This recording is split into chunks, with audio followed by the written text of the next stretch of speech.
Hoy anak, tumawag yung teacher mo sa akin. Ninakaw mo doon ng pera si Samantha, ha? Ha? Wala akong ninanakawan, Nay. Nag-iimbento na naman yung babaeng yan. Kung talaga nagsasabi ka na totoo, sige, tara. Puntahan natin yung teacher mo. Sige, Nay, tara. Papatunayan ko sa'yo. So, totoo ba, Samantha? Naninakawan ka ng pera nitong si Scarlett? Opo, ma'am. Siya po kasing katabi ko bago po ako mag-CR. Tapos pagbalik ko, wala na yung pera sa wallet ko. Ay, hindi totoo yan, ma'am. Sige nga, Samantha. May ebidensya ka ba? Tsaka di ko pinalaki magnanakaw tong anak ko, no? Aba! So sinasabi mo pinalaki ko sinungaling tong anak ko? Oh, tama na yung mga ma'am, ha? Samantha, ano ang ebidensya mo na si Scarlett talagang kumuha ng pera mo? Akin na bag mo. Oh, makakabili ba si Scarlett ng ganito kadaming product kung wala siyang pera?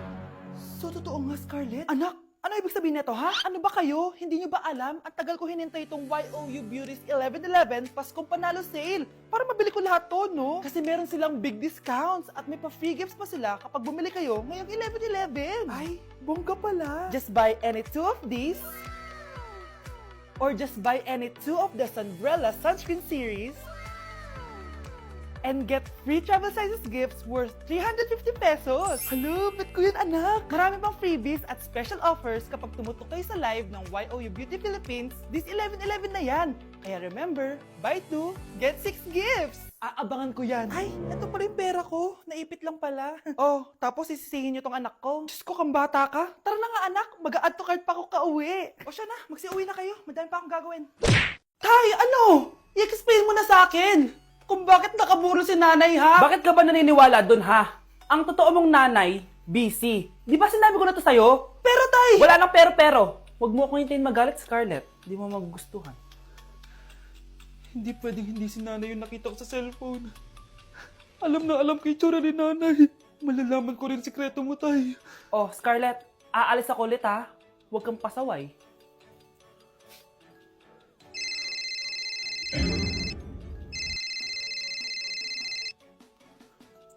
Nasa yung cellphone ko? Hello po. Pwede na po maklaim yung 10 million peso na galing sa insurance ng namatay niyo pong asawa. Insurance? Pasaway ka talaga? Pinatay mo ba si nanay, ha? Para makuha yung insurance niya? Hindi mo naiintindihan, anak. Napakahayop mo! Tatawag ako ng pulis! Itigil mo yan, anak! Nay, buhay ka? Oo, anak. Nagtago ako. Pag nagsumbong ka sa pulis, masisira lahat ng plano namin ng tatay mo. Hindi ko maintindihan. Ano nangyayari? Pinatay ko ang kakambal ng nanay mo. Para maniwala sila na siya talaga ang namatay. At makuha natin ng mga pera sa insurance. Sawang-sawa na ako sa buhay na to! Marami akong pangarap, anak! Gusto ko na gumanda yung buhay natin! Naririnig niyo ba yung mga sarili niyo, ha? Hindi ba kayo natatakot sa mga pinaggagawa niyo? Kung yayaman tayo sa maling paraan at sa paraan na magtatago ka sa pulis, Nay, itigil niyo na to, please! Please lang! Nay, kamusta na po kayo ni tatay? Eto anak, okay naman. Ikaw, kamusta ka na? Eto Nay, malapit na ako matapos ng college. Sana paglabas niyo ni tatay, marami na akong ipon. Huwag kang mag-alala anak, konti panahon na lang. Magkakasama ulit tayo ng tatay mo. See you, Nay. Miss ko na kayo. See you soon, anak. Tay? O anak. Si nanay kasi kahapon pwede umuwi. Ano na kaya nangyari doon? Busy lang yung nanay mo. O siya, may good news ako sa'yo. Malapit na tayong yumaman. Anong ibig sabihin nun, Tay? Basta, hintayin mo na lang. Opo, Tay. Mabibili mo na lahat ng gusto mo, anak. Nasaan na kaya si nanay? The subscriber cannot Nay, be reached. sumagot ka! Please try again later. Anak, may aasikasuhin lang ako para yumaman na tayo. Ikaw munang bantay ng bahay, ha? Tay, si nanay kasi ilang araw nang di umuwi. Wala ka pa rin bang balita sa kanya? Scarlett, di ba sabi ko sa'yo busy ang nanay mo? Babalik din yun, huwag ka mag-alala. Sige na, ha? Kainis, wala na naman signal. Kailangan ko tawagan si nanay. Naku, Mare, tigilan mo na ako, ha? Scarlett? Aling Rosa? Bakit po? Bakit nandito ka? Hindi ba dapat nasa burol ka ng nanay mo? Burol? Nagjo-joke ka ata, tita. Buhay pa yung nanay ko. Kakagaling ko lang dun eh. O eto, hindi ba't nanay mo yung nakaiga dyan sa kabaong? Scarlett, anong ginagawa mo dito sa labas? Tay, explain mo to! Bakit nakaburol si nanay, ha? Kaya siguro hindi siya umuwi ng ilang araw? Bes, kailangan kita. Oh, Bes, paano ka na naman? Eh kasi, feeling ko may iba na si Michael. Sige pa, Bes. Ano pa? Tapos, sinasabihan niyang maganda yung ibang babae. Pagdating sa akin, sinasabi niya, oily na daw ako. Tapos mukha na daw ako zombie. Oh, talaga? Ano pa? Bes, ano ba? Nakikinig ka ba talaga sa akin? Eh, totoo naman mukha kang oily at zombie, Bes. Gamitin mo kaya tong Mugwort Clay Stick ng Skintific. Bes, pag ginamit ko ba to, magiging sweet na ba ulit sa akin yung boyfriend ko? Aba, ewan ko sa boyfriend mo, Bes. Pero ang sigurado, magiging fresh at blooming ka dyan. Simula nung ginamit ko yung Mugwort Clay Stick, nawala yung redness na mukha ko. Nawala din yung mga blackheads ko. At di na ako oily. Dahil meron niyang niacinamide, salicylic acid, at centella na nakakatulong sa ating skin. Wow, Bes, ang smooth na ng balat ko. Buti pa tong Mugwort Clay Stick. Love ako. Alam mo, Bes, sinabihan na kita dati pa na you deserve better. Tama ka, Bes. I know my worth now. Kaya deserve na deserve ko tong Mugwort Clay Stick ng Skintific. Ay, o nga pala, Bes, yung utang mo last week, nasan na? Ay, Bes, huwag ka muna dumagdag sa problema ko ngayon, pwede? Tsaka akin na to, ha? Bye-bye. Walang nga talaga yung babaeng yun. Okay, class, magre-recitation tayo. Ang makasagot, +1. Direct to the card. For sure ako nang magiging top 1 kapag nakasagot ako dyan. Dapat ako ang makasagot niyan, hindi si Samantha. Unang tanong, ano ang card na ginagamit kapag nagwi-withdraw? Ma'am? Ano pa bang card yun? Eh di face card. Anong face card, ha? ATM card yun. Face card, face card. Eh wala ka nga nun. Ayusin nyo, ha? Susunod, ano ang kulay na nasa flag natin? Ma'am, ang kulay po ng flag natin ay red at green. Ha? Bakit may green, ha? Di ba po pag masama, red flag, tapos kapag mabait, green flag? Anong pinagsasabi mo? Diyos ko, mga bata ngayon. Ang kulay ng flag natin, red, blue, white, tsaka yellow. Okay, class. Last question na lang to, ha? Ayusin nyo na. Napakadali na lang na to. Ano ang iniinom kapag masakit ang ulo? Ma'am ako, ma'am. Okay, Michael? Yakap, sulat, kiss pa rin po ni Crush.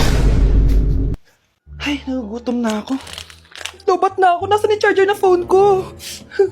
Nandito lang yung kanina. Nay, nawawala yung charger na phone ko. Bakit, anak? Ano ba naman yun, anak? Palagi ka na lang may nawawala. Hindi ka kasi naghahanap ng maayos. Eto lang, oh. Oh, ano to? Paano nangyari yun? Next time kasi, gamitin ng mata, hindi ang bibig. Oh, opo, Nay. Nay, biglang nasira tong phone ko. Ginagamit ko pa naman to sa school. Pwedeng palitan mo. Nasira yung phone mo? Wait lang. Oh, ito, gamitin mo. Luma na to Bilan mo na lang ako ng bago, Nay. Naku, tigil-tigilan mo ako dyan, anak, ha? Pinang-test ko lang naman yung luma mong phone. School ka pa nalalaman dyan. Sorry, sige, okay na to. Nay, nakailang tinapay na ako pero gutom pa din ako. Anak, nakakabitin talaga yun sa breakfast, tapos bitin din sa nutrisyon. O eto, bagong Energen. Mas pinadami na ang cereals nito, kaya talagang mas matagal na ang busog mo. Talaga ba, Nay? Oo, mas mabubusog ka dito at mas complete nutrition pa to compared sa tinapay. Dahil meron na tong carbs, fiber, protein, at mga vitamins. Kaya sulit talaga. Ang dami nga cereals, Nay. Tapos with milk pa. Ramdam ko na agad yung busog, Nay. Oh, may problema ka pa? Sabihin mo na lahat sa akin. May solution ako dyan. Go, Nay. Grabe, ang pangit ko pala dati nung bata ako. Sino itong tumatawag? Hello? Scarlett, wag kang papasok bukas sa school, ha? Ha? Bakit? Sino ka ba? Basta, sundin mo na lang ako, please. Ano yun? Ang weird. Oh, anak, hindi ka pumasok? Opo, Nay. Masakit po yung pagkaramdam ko eh. Pagaling ka, anak, ha? Anak, yung school mo, nasusunog. Nasusunog, Nay? Totoo nga yung sinasabi ng caller kanina. Grabe. Buti na lang, anak, hindi ka pumasok sa school ngayon. Sino na naman tumatawag na to? Hello? Sino to? Scarlett, wag kang matutulog ngayong gabi, ha? Ikaw na naman? Paano mo nalalaman yung mga yan, ha? Scarlett, please, hindi mo na... Anak, matutulog na ako, ha? Ikaw din, huwag ka na magpuyat. Sige po, Nay. Tatapusin ko lang po itong pinapanood ko. Kung hindi ako matutulog, ano namang gagawin ko buong gabi? Matutulog na lang ako. Baka niloloko lang ako ng caller na yun. Nay! Nay! Gising, Nay! Ano nangyari, anak? Binabangungot ka, Nay. Buti gising ka pa. At nagising mo ako. Sino ba talaga yung caller na yun? Sino ka ba talaga, ha? Bakit alam mo lahat ng mga masasamang mangyayari? Gusto mo ba talaga ako makilala, Scarlett? Oo, dahil hindi ako matatahimik. Magkita tayo malapit sa puno ng mangga. Hello? May tao ba dyan? Hi, Scarlett. Ikaw ba yung caller? Gusto mo ba talagang makita kung sino ako? Oo. Ako ikaw, Scarlett. Galing ako sa future. Ikaw ako? Kailangan kong ayusin yung mga nangyaring masama. Paano? Paano nangyari yun? Basta, Scarlett, ayusin mo yung mga desisyon mo sa buhay, ha? Sige na, baka mahuli pa ako ng mga humahabol sa akin. Sandali! Sino humahabol sa'yo? Nay, bagsak po ako. Sige anak, bawi ka na lang next time. Hindi ka galit, Nay? Nakita mo yung reaction ko, di ba? Hindi ako nagalit. Hindi ako nagwala. Hindi ako nanira ng gamit. Very demure. Very mindful sa mararamdaman mo. Sige, Nay. Nay, gagala lang kami ng mga friends ko, sige anak, ingat ka, Pinapayagan mo akong umalis, Nay? Di kita binawalan, di ba? Very demure. Very mindful. Very pinagkakatiwalaan kita at wag mong sirain ang tiwala ko sa'yo. Kaya umuwi ka na maaga, ha? Sige, Nay. Alis na ako. Anak! Anak, kain na! Sino yun, anak? Nay, boyfriend ko po. Pogi niya, no? Very cutesy. Tsaka kung akala mo mabubuntis ako agad, hindi, no? I'm very demure, very mindful, at very responsible kasi magtatapos pa ako ng pag-aaral ko. Oo nga, very demure ka dyan. Kain na. Dahil ikaw, bro, ang score na Pasko! May tatalo pa ba sa Pasko? Anak, bilan mo ako ng tubig na sa 7-Eleven. Bilis na. 7-Eleven? Sige, Nay. Nay, alis na ako, Pag may dalang maleta yun. Ano naman trip ng babaeng to? Manonood na nga lang ako. Wow, ganito pala itsura ng airport. Ang ganda. Ganito pala feeling sumakay ng airplane. Eto ba yun, yung 7-Eleven? Teka, anong oras na? Bakit di pa umuwi yung babaeng yun? Ayan, ito yung pinapabili ni nanay. Tawagan ko na nga.